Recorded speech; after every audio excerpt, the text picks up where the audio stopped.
اللہ پاک جل وعلا نے اپنی تمام مخلوقات پر، تمام انسانیت پر بہت احسان فرمائے۔ حضرت موسیٰ علیہ السلام کی قوم کے لیے اتنی نعمتیں کہ آسمان سے ان کے لیے من و سلویٰ اترتا رہا۔ عیسیٰ علیہ السلام کی امت کے لیے یہ مہربانی کی گئی، ان کو شفا عطا کر دی گئی۔ جب ان میں سے کوئی امت، کوئی لوگ گناہ کرتے تھے تو ان کے ماتھوں پر، ان کے دروازوں پر یہ لکھ دیا جاتا تھا کہ اس بندے نے فلاں کرتوت کیا ہے۔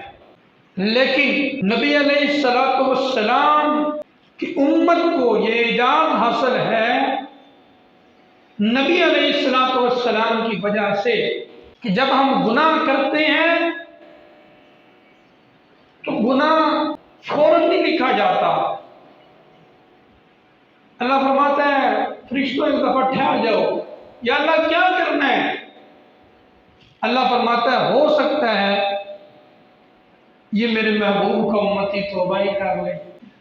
حضرت انس فرماتے ہیں کہ وہ ایک دن اور ایک رات تک گناہ نہیں لکھا جاتا، کہ ہو سکتا ہے یہ توبہ کر لے، ہو سکتا ہے یہ اللہ کی بارگاہ میں آ جائے۔ پھر ایک اور بات دیکھیں،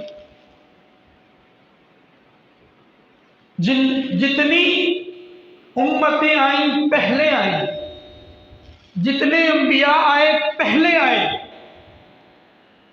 تو ترتیب تو یہ ہے کہ ان میں سے جو نیک ہیں پہلے وہ جنت میں جائیں، بعد میں ہم جائیں۔ لیکن وہاں ترتیب یہ نہیں ہے، جب جنتی جنت کی طرف جائیں گے تو انہیں دروازے پر روک دیا جائے گا، کہا جائے گا پہلے محبوب کو تشریف لانے دیں۔ فقط اتنا سبب ہے انتقاد بزم محشر کا، فقط اتنا سبب ہے انعقاد بزم محشر کا کہ ان کی شان محبوبی دکھائی جانے والی ہے، اور کوئی مقصد نہیں ہے۔ جو حضور کے غلام ہیں ان کے لیے جنت بنائی گئی ہے، وہ جنت میں جائیں گے، اللہ کے رسول کی نگاہ سے جائیں گے۔ تجھ سے اور جنت سے کیا مطلب اے منکر دور ہو، تجھ سے اور جنت سے کیا مطلب اے منکر دور ہو، ہم رسول اللہ کے جنت رسول اللہ۔ شرط کیا ہے کہ محمد سے وفا تو نے تو ہم تیرے ہیں، یہ جہاں چیز ہے کیا لو کیا قلم ہے تیرے۔ جس سے بھی تعلق ہو، جس سے بھی رشتہ داری ہو، اس کی وجہ حضور۔ جو بندہ دین سے ہٹ کر اپنی تعلق بنائے گا، اپنی رشتہ داریاں بنائے گا، وہ ذلیل ہو جائے گا۔ حضور سے رشتہ کمزور ہو، دنیا میں جتنا مرضی مضبوط ہو، اس پہ کوئی ویلیو نہیں، اور حضور سے تعلق مضبوط ہو، دنیا سے کمزور بھی ہو تو وہ چلتا ہے، وہ کرم نوازیاں کرتے ہیں۔ حضور علیہ السلام نے فرمایا ایک دور آئے گا، اپنے وقت میں ارشاد فرمایا ایک دور آئے گا کہ جنگ کے لیے ایک لشکر نکلے گا، تو پوچھا جائے گا کہ جو اتنا بڑا لشکر ہے ان میں کوئی صحابی ہے؟ تو بتایا جائے گا کہ یہ سارے لوگوں میں ایک صحابی ہے۔ اللہ تبارک و تعالیٰ اس ایک صحابی کی برکت سے لشکر کو فتح عطا فرمائے۔ کیوں؟ اس نے چہرہ والدعا کی زیارت کی۔ پھر کچھ وقت آئے گا، سوال کیا جائے گا، پھر لوگ جائیں گے جہاد کے لیے، لشکر جا رہا ہوگا، ان سے پوچھا جائے گا کوئی ان میں صحابی ہے؟ بتایا جائے گا نہیں۔ پھر سوال ہوگا کوئی ان میں ایسا بندہ ہے جس نے کسی ایک صحابی کی زیارت کی ہو؟ بتایا جائے گا کہ ایک ہے جس نے بلال حبشی کو دیکھا ہوا ہے۔ حکم ہوگا اس کی وجہ سے جس نے حضور کے غلام کو دیکھا ہوا ہے اس کی وجہ سے اللہ سارے لشکر کو فتح عطا فرمائے۔ پھر کچھ وقت گزرے گا، پھر لشکر نکلے گا، پھر پوچھا جائے گا ان میں کوئی صحابی ہے؟ بتایا جائے گا۔ کوئی تابعی ہے؟ بتایا جائے گا۔ پھر کہا جائے گا ہاں ان میں کوئی تبع تابعی ہے جس نے حضور کے غلام کی زیارت کی ہو؟ کہا جائے گا ہاں ایک ہے۔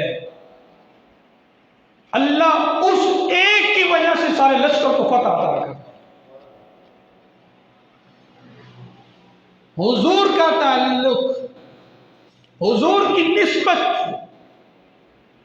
یہ فتح کی علامت ہے، یہ کامیابی کی علامت ہے کہ محمد سے وفا تو نے تو ہم تیرے ہیں۔ اقبال کہتے ہیں کہ اگر تو نے حضور سے وفا کی ہم تیرے ہیں، کہ محمد سے وفا تو نے تو ہم تیرے ہیں۔ اللہ کہتا ہے ہم تیرے ہیں، پھر کہتا ہے یہ جہاں چیز کیا ہے بھائی، تو حضور کا ہو جا، ہم لو بھی تیرے ہاتھ میں دے دیں گے، قلم بھی تیرے ہاتھ میں دے دیں گے، جس کے بارے میں تیرا جی چاہے تو اس کو لکھ کر دے دینا بادشاہیاں۔ شرط صرف اتنی ہے کہ حضور کا ہو جا، حضور سے محبت کر، حضور سے پیار کر۔ حضرت عمر قوت ایمانی سے لڑتے تھے، حضرت علی، حضرت عثمان، حضرت ابوبکر، حضرت ابوبکر صدیق رضی اللہ تعالیٰ عنہ کے دور میں اتنا مشکل وقت آیا کہ حضور کا وصال ہو گیا، اور کیا ہوا، کچھ لوگ مرتد ہو گئے، ہم زکوٰۃ نہیں دیں گے۔ انہوں نے کہا، صحابہ نے مشورہ دیا کہ جناب کچھ سوچیں، وقت بڑا مشکل ہے، حالات نہیں ٹھیک۔ آپ نے فرمایا میں حضور کے فرمان پر عمل کروں گا اس وقت تک جب تک ابو بکر کے جسم میں خون کا آخری قطرہ ہو، اور فرمایا میں اکیلا بھی رہ گیا تو میں پھر بھی حضور کے فرمان سے نہیں ہٹوں گا،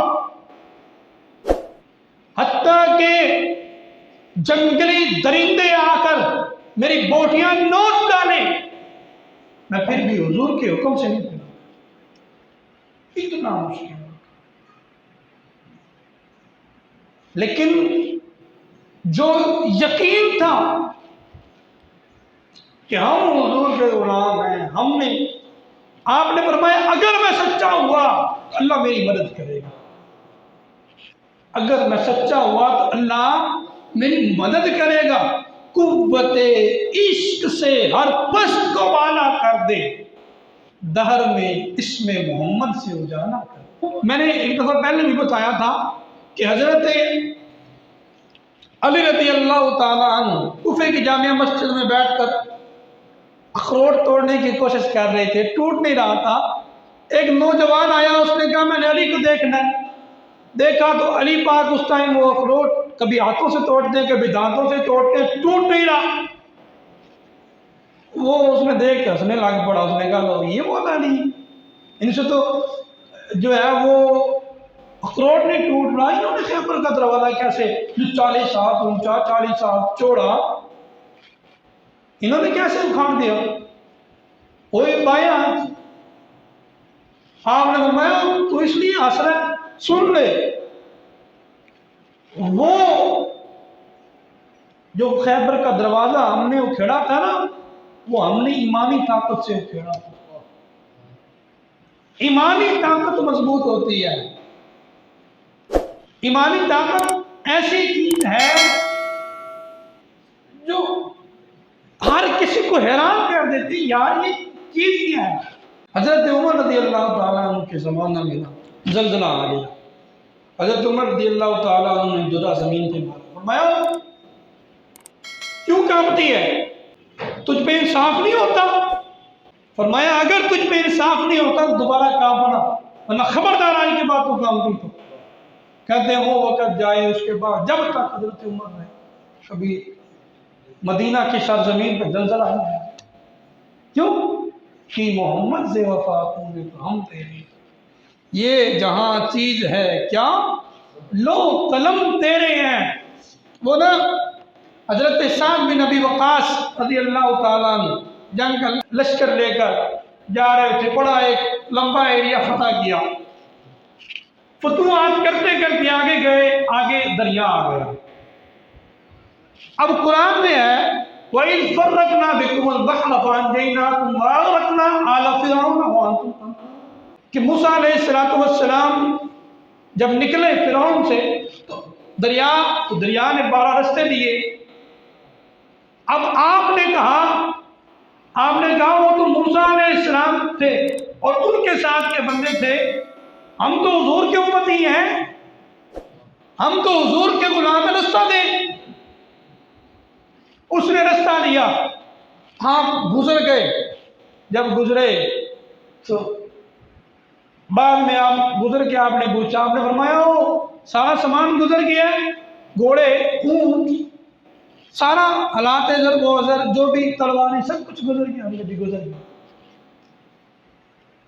ایک صحابی بولے، انہوں نے کہا جی میرا پیالہ گر گیا تھا دریا میں، میرا پیالہ گر گیا تھا۔ میں نے کہا چلے اب کیا پیالہ اٹھانا، آپ کا اتنا بڑا لشکر جا رہا ہے، پیالہ نہیں اٹھایا میں نے۔ دشت تو دشت، دریا بھی نہ چھوڑے ہم نے، بحر ظلمات میں دوڑا دیے گھوڑے ہم نے۔ اور کہا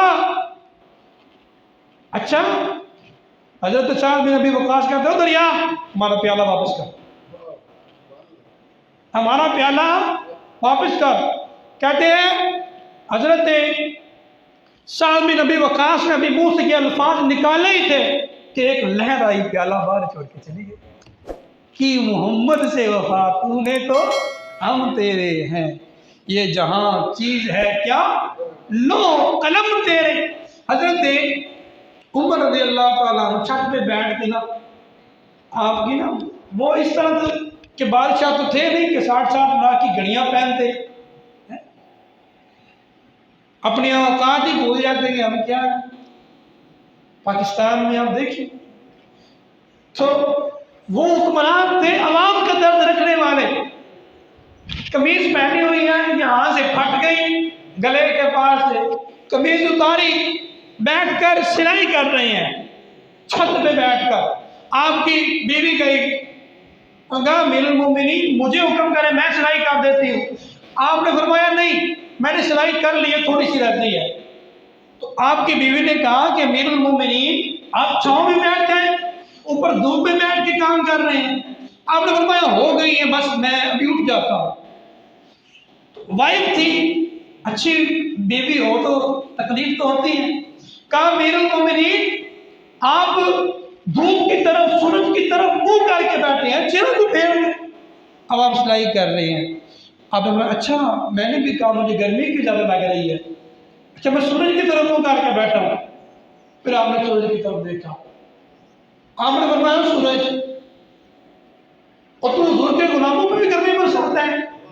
اللہ کی عزت کی قسم اسی وقت سورج نے اپنا رخ پھیر لیا کہ محمد سے وفا تو نے تو ہم تیرے ہیں، یہ جہاں چیز ہے کیا لو قلم تیرے۔ اللہ فرماتا ہے ایک دفعہ میرے محبوب کی ذات پہ درود پڑھو میں 10 رحمتیں نازل کروں گا، 10 برکتیں عطا کروں گا اور 10 گناہ معاف کروں گا۔ درود پڑھا ایک دفعہ اتنی رحمت، 10 دفعہ پڑھو گے تو 100 دفعہ، اتنی برکت ہے۔ وہ کہتے ہیں میرے محبوب کے در پہ تو آ تو صحیح، ہم تمہیں اتنا نوازیں گے کہ تمہیں مانگنے کی ضرورت ہی نہیں پڑے گی، اتنا دیں گے، اتنا عطا کریں گے۔ وہ حضرت امام حسن بصری رضی اللہ تعالیٰ عنہ، آپ کے پاس ایک عورت آئی تو اس نے کہا کہ حضور میری نا بیٹی کی ڈیتھ ہو گئی ہے، بیٹی فوت ہو گئی تھی، اور میں چاہتی ہوں کہ وہ مجھے خواب میں ملے۔ آپ نے فرمایا مل جائے گی۔ اس نے رات کو خواب دیکھا، خواب میں اس کو اس کی بیٹی تو مل گئی، لیکن وہ زیادہ پریشان ہو گئی، اس کی بیٹی کو عذاب ہو رہا تھا، وہ بڑی پریشان ہوئی۔ وقت گزر گیا، کچھ دنوں کے بعد اس کی بیٹی کی ملاقات خواب میں حضرت امام حسن بصری رضی اللہ تعالیٰ عنہ کے ساتھ ہوئی۔ وہ جنت کے محلات میں ٹہل رہے تھے۔ آپ نے فرمایا تجھے کیا ہوا ہے؟ تو جہنم میں تھی، تیری ماں تو بڑی پریشان تھی۔ اس نے کہا حضور سنیے گا، اس نے کہا حضور یہاں سے ہماری قبروں کے نزدیک سے ایک بندہ گزرا تھا، اس نے ایک دفعہ حضور کی ذات پہ درود پڑھا تھا، اللہ نے 500 قبروں سے عذاب اٹھا لیا۔ ایک آدمی نے ایک دفعہ درود پڑھا، اللہ نے اس کے درود کی برکت سے 500 قبروں سے عذاب ہٹا دیا۔ حضرت امام بصری رحمۃ اللہ تعالیٰ علیہ کا واقعہ آپ نے سنا، آپ نے ساری زندگی بادشاہوں کے قصے لکھے، بیمار پڑ گئے، تنہائی، بیماری، غربت، 3 چیزیں سوچیں، بیماری بھی ہو، پھر تنہائی بھی، کوئی پوچھنے والا ہی نہ ہو، پھر غربت بھی ہو، کیسے حالات، کتنی مشکلات۔ اور جن بادشاہوں کے قصے لکھے تھے کوئی پوچھنے نہیں آتا، کسی کو کیا پرواہ، کون کسی کا بنتا ہے، کیوں نہیں، کون کسی، کوئی بھی کسی کا اندر مشکل ہے تو تجھے ہے، پریشانی ہے تو تجھے ہے، بیمار ہے تو ہے، ہمیں کیا، غریب ہے تو ہے، ہمیں کیا، تنہائی ہے تو تیری ہے، مجھے کیا ہے۔ فالج تھا نا۔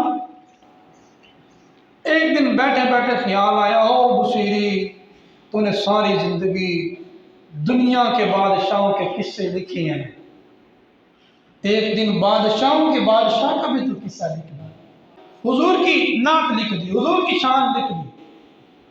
سوئے، آنکھ سوئی مقدر جائے گئے، نبی علیہ السلام خواب میں تشریف لے آئے۔ یہاں پہ 3 باتیں یاد رکھنی۔ پہلی بات، حضور فرماتے ہیں جس کو خواب میں ملا، تحقیق اس نے مجھے ہی دیکھا، شیطان میری صورت میں نہیں آ سکتا۔ دوسری بات، جس کو میں خواب میں ملا اس کو ان قریب میں جاگتے ہوئے بھی ملوں گا۔ تیسری بات، حضور نے فرمایا جس کو میں نے خواب میں کوئی چیز عطا کی اس کو میں نے سچ میں عطا کی۔ وہ ایک بندہ تھا حضور کے روضے پہ گیا، حضور نے کہا وصال کے بعد، حضور نے کہا حضور میں آپ کا مہمان ہوں، مجھے بھوک بڑی لگی ہے، فاقہ بڑا ہے، پیسے میرے پاس ہے کوئی نہیں، میں روٹی خرید کے کھا لوں۔ ٹینشن میں، بھوک میں سو گیا، لیٹا، نیند آ گئی، خواب میں حضور نے دیدار کروایا، روٹی عطا کر دی، روٹی کھانی شروع کی، آدھی کھا لی تھی، خواب میں جاگ آ گئی، جب اٹھے تو آدھی ہاتھ میں تھی، آدھی روٹی ہاتھ میں تھی۔ بصیری صاحب بیمار ہے، نعت لکھی، حضور خواب میں تشریف لیا، فرمایا وہ تو نے جو ہماری نعت لکھی ہے نا وہ تو سنا، وہ جو تو نے ہماری شان لکھی ہے وہ تو سنا۔ امام بصیری کہتے ہیں میں نے حضور کو حضور کی شان سنائی، حضور نے میرے جسم پہ ہاتھ پھیرا، میرا جسم ٹھیک ہو گیا۔ حضور نے مجھے ایک چادر عطا کی. بردہ عربی میں چادر کو کہتے ہیں. حضور نے مجھے ایک چادر عطا کی. جب صبح اٹھے گا جسم دیکھا بالکل ٹھیک، اٹھ کر چادر اوپر کر کے وہ جو حضور نے خواب میں عطا کی تھی، عطا تو سچ میں کی، وہ چادر اوپر کر کے باہر نماز پڑھنے کے لیے جا رہے تھے. اور ایک فقیر ملا درویش، اس نے کہا وہ جو تم نے قصیدہ لکھا ہے حضور کا وہ تو سنا. امام صاحب نے فرمایا تمہیں کیسے پتا؟ میں نے تو شام کو لکھا، میں نے تو کسی کو بتایا بھی نہیں، کسی کو علم ہی نہیں کہ میں نے کچھ لکھا ہے. وہ درویش فرمانے لگے ابو سیری، جب تو رات کو حضور کی مجلس میں بیٹھ کر یہ قصیدہ پڑھ رہا تھا نا، ہم پاس بیٹھ کر سن رہے تھے. ہم وہ قصیدہ پاس بیٹھ کے سن رہے. درود کی برکت. درود پاک ایک ایسا وظیفہ ہے جہاں پہ کچھ نہ چلتا ہونا وہاں درود. بیماری نہ ختم ہوتی ہو درود پڑھے، کاروبار نہ چلتا ہو درود پڑھے. حضور کا اسم گرامی اتنا بڑا وظیفہ ہے، اتنا بڑا وظیفہ ہے کہ جس کی مثال کائنات میں نہیں ملے گی. حضور سے غلامی کا رشتہ، حضور سے محبت کا رشتہ مضبوط. کامیابی دنیا میں بھی کامیابی، آخرت میں بھی. قل ان کنتم تحبون اللہ، اگر تم چاہتے ہو کہ اللہ تمہیں محبوب بنائے، اللہ تجھ سے محبت کرے، فاتبعونی، محبوب ان سے کہو اگر یہ چاہتے ہیں نا کہ اللہ ان سے محبت کرے تو کیا کرے؟ محبوب تیری غلامی میں آ جائے، تیرے قدموں میں آ جائیں. کیا ہوگا؟ یحببکم اللہ، اللہ انہیں اپنا محبوب بنا لے گا. اللہ انہیں اپنا محبوب بنا لے گا. جب اللہ محبوب بنا لیتا ہے نا پھر اللہ بڑھیا کرم نازل کرتا ہے. وہ حضرت امام حسن بصری رحمۃ اللہ تعالی علیہ، آپ کا ایک پڑوسی تھا، اس کا نام تھا شمعون. کیا نام تھا؟ شمعون. آتش پرست تھا، آگ کی عبادت کرتا تھا. 70 سال اس نے آگ کی عبادت کی. 70 سال. بیمار پڑ گیا، کمزور ہو گیا، رہ گیا، بستر مرگ پر موجود تھا. امام حسن بصری اس کے پاس گئے، اس کی عیادت کی اور پھر اسے فرمایا، اس کو دین کی دعوت دی. اور تم نے ساری زندگی آگ کی عبادت میں گزار دی، تم مسلمان ہو کے کلمہ پڑھ. اس نے کہا نہیں، کلمہ تو میں پڑھ لیتا لیکن مسلمانوں کی مجھے 3 عادتیں جو ہے نا وہ سخت ناپسند ہیں. 3 عادتیں وہ مجھے پسند نہیں ہیں، جس کی وجہ سے میرا مسلمان ہونے کو نہ جی چاہتا تھا نہ ابھی چاہتا ہے. آپ نے فرمایا کیا کیا؟ اس نے کہا یہ پہلی تو یہ ہے کہ ان کو پتہ ہے اس بات کا کہ دنیا عارضی ہے، پھر بھی دنیا سے محبت کرتے ہیں، دنیا کے مال کے پیچھے اپنے دن رات برباد کرتے ہیں. دوسری بات کہا ان کا یقین ہم سے زیادہ موت پہ پختہ ہے. ان کو پتہ ہے کہ ہم نے مرنا ہے، ہم نے دنیا سے جانا ہے، اس کے باوجود بھی یہ موت کو بھولے نہیں. تیسری بات اس نے کہا یہ لوگ کہتے تو یہ ہیں کہ خدا ہم سے محبت کرے، ہم خدا کو پا لیں، یحببکم اللہ والی کیٹاگری میں ہم داخل ہو جائیں، ہم خدا کو پا لیں، لیکن ہر وہ کام کرتے ہیں جو خدا کو پسند ہے، ہر وہ کام کرتے ہیں جو اللہ کو پسند ہے نہیں ہے، ہر وہ کام کرتے ہیں، دنیا سے لو لگاتے ہیں، موت کو بھول گئے ہیں، ہر وہ کام کرتے ہیں جو اللہ کو پسند ہے نہیں ہے، بس اس لیے میں مسلمان ہوں۔ آپ نے فرمایا تو بھی عجیب انسان ہے، تو نہیں مسلمانوں کی ٹھیک بات ہے تیری کہ مسلمان یہ کرتے ہیں، اور کوئی مسلمان اور کوئی کام نہ بھی کرے نا، وہ جو خدا کو ایک ماننے والا ان کا عقیدہ ہے نا، وہ ان کو کبھی نہ کبھی راہ راست پہ لے ہی آتا ہے۔ جب وہ خدا کو ایک مانتے ہیں نا، وہ کہتے ہیں نا خدا ایک، یا جتنا مرضی مسلمان گناہ گار ہو، سیاکار ہو، جو مرضی کرتا ہو، اس کا دو چیزیں اس کی بڑی کامن ہیں، ایک وہ کہتا ہے ہمارا خدا ایک ہے، دوسرا وہ حضور سے بے لوث محبت کرتے ہیں۔ دو چیزیں آپ نے بولا کچھ اور نہ بھی کرے، اس کا جو ایک عقیدہ ہے نا خدا کی توحید پر، خدا کو ایک مانتا ہے نا، وہ سب سے بات ہے۔ پھر آپ نے فرمایا تو نے 70 سال آگ کی عبادت کی ہے، 70 سال آگ کے آگے تو جھکا ہے، اس لیے کہ آگ جو آتش پرست ہوتے ہیں نا، وہ آگ کو اس لیے جھکتے ہیں، اس کی عبادت اس لیے کرتے ہیں کہ یہ ہمیں قیامت کے لیے جلائے گی نہیں۔ آپ نے فرمایا تو نے اس کو اس لیے پوجا کہ یہ تجھے جلائے گی نہیں اور ہمیں یہ جلا دے گی، کہا ہم حضور کے امتی ہیں، ہم حضور کے غلام ہیں، آگ جلائی جائے، آگ جلائی گئی۔ آپ نے فرمایا رکھ تو بھی اس میں ہاتھ رکھتے ہیں، ہم بھی ہاتھ۔ اب اس کی کہاں سے ہمت کہ وہ آگ میں ہاتھ رکھیں، لیکن آپ تو اللہ کے ولی تھے، آپ تو بزرگ تھے، اللہ کے پسندیدہ بندے تھے، آپ نے جلدی سے ہاتھ اپنا اٹھایا، آگ رکھ دیا۔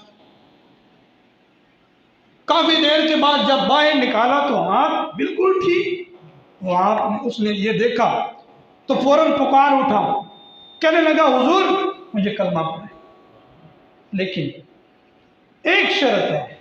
کیا؟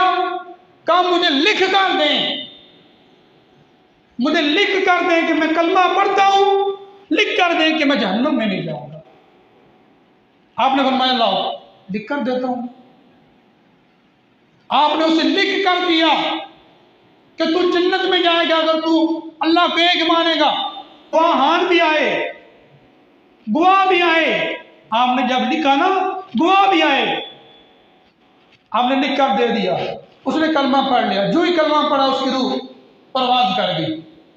آپ نے اسے غسل کفن دے کر جنازہ پڑھا کے دفنا دیا، لوگ سارے سو گئے۔ آپ فرماتے ہیں مجھے نیند نہ آئی، میں ایک پل کے لیے بھی نہ سویا، میں نے کہا یا اللہ میں کون، میں تو خود بڑا گناہ گار ہوں، میری کیا ہمت کہ میں تیری رحمت کو چیلنج کروں، لیکن یا اللہ میں نے تیری توحید کو منوانے کے لیے یہ کام کیا تھا، میری عزت رکھنا، اس کی بخشش فرمانا۔ آپ فرماتے ہیں میں اسی کشمکش میں کبھی ادھر کبھی ادھر کبھی ادھر کبھی ادھر، اللہ کی قدرت کے مجھے ایک لمحے کے لیے نیند آئی، میں جب سویا تو میں نے خواب دیکھا، وہی شمون آگ پرست وہ جنت کے محلات میں ٹہل رہا ہے، اور میں نے کہا یہ کیا؟ اس نے کہا یہ اللہ نے تیری وجہ سے میرے حال پہ کرم کیا، اللہ نے تیری وجہ سے مجھے بخشش عطا کی ہے۔ اور وہ جب دفنایا تھا نا اس کو، تو وہ جو رکا تھا، وہ جو جس پیج پہ دستخط ہوئے تھے، حضرت امام حسن بصری نے وہ رکا وہ پیج اس کے ساتھ قبر میں دفنا دیا تھا، اوپر سے مٹی ڈال دی تھی۔ امام حسن بصری کہتے ہیں جب میں اٹھا میں حیران رہ گیا، وہ جو رکا وہ جو کاغذ میں نے قبر میں دفنایا تھا، جب میں اٹھا تو وہ کاغذ میرے ہاتھ میں۔ میں نے اللہ سے کہا، میں نے کہا یا اللہ یہ کیا؟ تو اللہ نے کہا کہ اے حسن بصری تو نے یہ کام کر کے ہمیں راضی کیا تھا، ہم نے یہ کام کر کے تجھے راضی کیا۔ قل ان کنتم تحبون اللہ فاتبعونی یحببکم اللہ، قل ان کنتم، کہہ دو محبوب ان سے اگر تم چاہتے ہو نا کہ اللہ تم سے محبت کرے تحبون اللہ، کیا کرو؟ فاتبعونی، میرے محبوب کی پیروی کرو، ان کے قدموں میں آ جاؤ، ان کی بات کیا ہوگا؟ یحببکم اللہ، اللہ تجھے اپنا محبوب بنا